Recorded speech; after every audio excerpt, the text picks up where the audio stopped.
இயேசு கிறிஸ்துவுக்கு பிரியமானவர்களே, ஆண்டவராகிய இயேசு கிறிஸ்துவின் திருப்பெயரிலே நல்வாழ்த்துக்கள். வாய்ஸ் ஆஃப் காட் நிகழ்ச்சியை ஒவ்வொரு நாளும் நாம் கேட்டுக்கொண்டிருக்கிறோம். ஆண்டவர் ஒவ்வொரு நாளும் நம்மோடு பேச விரும்புகிறார். அவருடைய வார்த்தையில் வல்லமை, ஆற்றல், சக்தி, உயிர் எல்லாம் அடங்கியுள்ளது. நமக்கு ஆறுதல் சொல்லுகிறது, ஆலோசனை சொல்லுகிறது, ஒரு ஆசிரியர் போல போதிக்கிறது, நல்வழி காட்டுகிறது. அப்படிப்பட்ட இறைவார்த்தை ஆண்டவர் இதோ இந்த நாளிலும் கூட நம்மோடு பேச விரும்புகிறார். இதோ இந்த நாளிலே திருப்பாடல்கள் 62:8 வசனத்தை தூய ஆவியானவர் காட்டுகிறார். திருப்பாடல் 62:8. மக்களே, எக்காலத்திலும் அவரையே நம்புங்கள். அவர் முன்னிலையில் உங்கள் உள்ளத்தில் உள்ளதை திறந்து கொட்டுங்கள். கடவுளே நமக்கு அடைக்கலம். அன்பானவர்களே, நம் ஒவ்வொருவரையும் பார்த்து ஆண்டவர் மக்களே எக்காலத்திலும் அவரையே நம்புங்கள். அவர் முன்னிலையில் உங்கள் உள்ளத்தை திறந்து கொட்டுங்கள். கடவுளே நமக்கு அடைக்கலம். திருப்பாடல் ஆசிரியர், சங்கீதக்காரர் அனுபவித்து உணர்ந்து நம் அனைவருக்கும் கொடுப்பது தூய ஆவியானவர் வழியாக நம் ஒவ்வொருவருக்கும் கொடுக்கின்ற இறைவார்த்தை. மக்களே எக்காலத்திலும் அவரை நம்புங்கள். நாம் எதையோ நம்பிக்கொண்டிருக்கிறோம். பலவிதமான எண்ணங்கள், பலவிதமான சூழ்நிலைகளில் நாம் ஆண்டவரை நம்பாமல் வேறு பணத்தையோ, பொருளையோ, வீட்டையோ, நிலப்புலங்களையோ, மக்களையோ, மற்ற காரியங்களை குறித்து அதை நாம் நம்பிக்கொண்டிருக்கிறோம். ஆனால் ஆண்டவரை நம்புங்கள் என்று இதோ இந்த நாளிலே தூயாவையான ஒரு வழியாக நமக்கு அறைகுழு கொடுக்கிற வார்த்தை, ஆண்டவரையே நம்புங்கள்.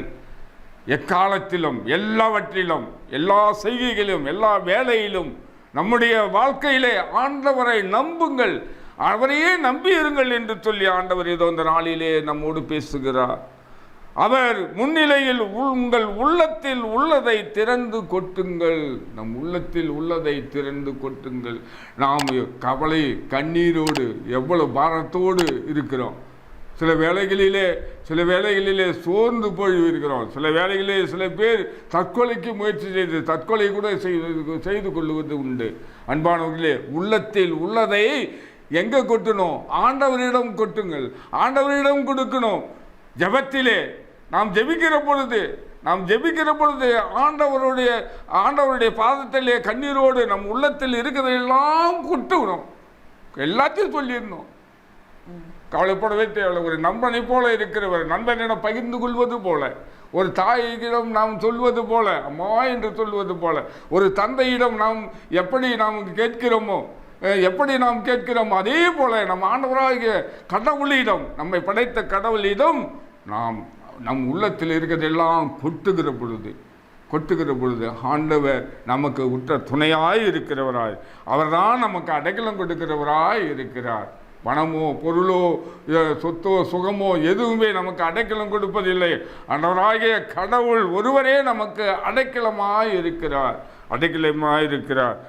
புலம்பலாகும் 2வது அதிகாரம் 19வது வசனத்திலே நாம் வாசிக்கிறோம். இரவில் முதல் சாமத்தில் குரல் எழுப்பு, உள்ளத்தில் உள்ளதை என் தலைவர் திருமுன் தண்ணீரை போல ஊற்றிவிடு. தண்ணீரை போல ஒரு கோலையிலையோ, ஒரு சொம்புலையோ, ஒரு குடத்திலேயோ தண்ணீர் இருந்தால் எல்லாத்தையும் ஊற்றும் போது உள்ளே எதுனா இருக்குமா? காலி குடம், வெறுமையான குடமாக இருக்கும். அதே போல் நம் உள்ளத்திலே மனபாரங்களை, கவலைகளை, கண்ணீர்களை வைத்து கொண்டு இருப்போமெனால் எல்லாம் நாம் சுமையாய் தான் இருக்கும். அதான் ஆண்டவராக இயேசுன்னு சொன்னார், சுமை சுமந்து சோர்ந்திருப்பீர்களே எல்லோரும் என்னிடம் வாருங்கள் என்று சொன்னார். அவரிடம் எப்படி வருவது? கூடி ஜெபிக்கணும். தனி ஜெபம். கூடி ஜெபிக்கிற பொழுது, ஆண்டவரிடம் தனிமையாக இருந்து ஜெபிக்கிற பொழுது, நம் உள்ளத்தில் இருக்கிறதெல்லாம் கொட்டுகிற பொழுது ஆண்டவர் நமக்கு உற்ற துணையாய் இருக்கிறார், அடைக்கலமாய் இருக்கிறார். அப்படித்தான் 1 சாமுவேல் 1வது அதிகாரம் 10வது வசனத்திலே நாம் பார்க்கிறோம். அண்ணா அழுதார், குழந்தை பாக்கியமே இல்லைன்னு சொல்லி எங்கே போய் கோயிலில் போய் அழுகிறார், கண்ணீரை விட்டு அழுகிறார். ஆண்டவரே, இப்படி ஆயிடுச்சே, எனக்கு குழந்தை பாக்கியத்தை தாரும் என்று சொல்லி அழுகிற பொழுது மனபாரத்தை அக்கம் பக்கம் சொல்றதெல்லாம் மனபாரமாக இருந்ததை கொண்டு போய் ஆலயத்திலே கொட்டுகிற பொழுது ஆண்டவர் அண்ணாவின் குரலை கேட்டார். அருமையான சாமுவேல் இறைவாக்கினரை பரிசாக குழந்தையாக ஆண்டவர் கொடுத்தார். அன்பானவர்களே, நமக்கு கவலையா, கண்ணீரா, துக்கமா, சோர்வா எல்லாம் ஆண்டவரிடம் நாம் கொட்டுகிற பொழுது, ஆண்டவரிடம் கொடுக்கிற பொழுது ஆண்டவர் நமக்கு அடைக்கலமாக இருக்கிறார். ஆண்டவர் அண்மையில் இருக்கிறார். நம்மளுடைய ஜெபத்துக்கு பதில் கொடுக்கிறவராக இருக்கிறார். அதனால நம் உள்ளத்தில் அடக்கி வைக்காதபடி எல்லாவற்றையும் திறந்து எல்லாவற்றையும்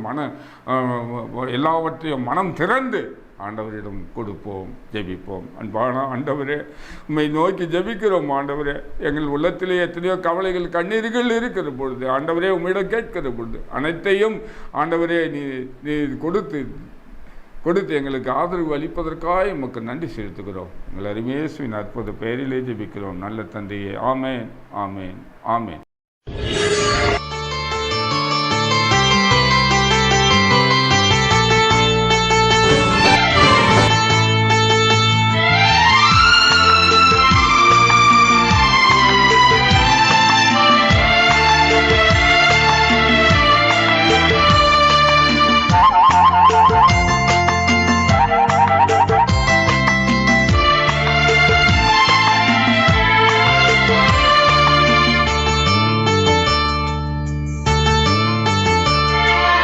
இறைவார்த்தை கேட்டு இதயத்தில் ஏற்று எந்நாளும் வாழ்ந்து என்றும் பறைசாற்று.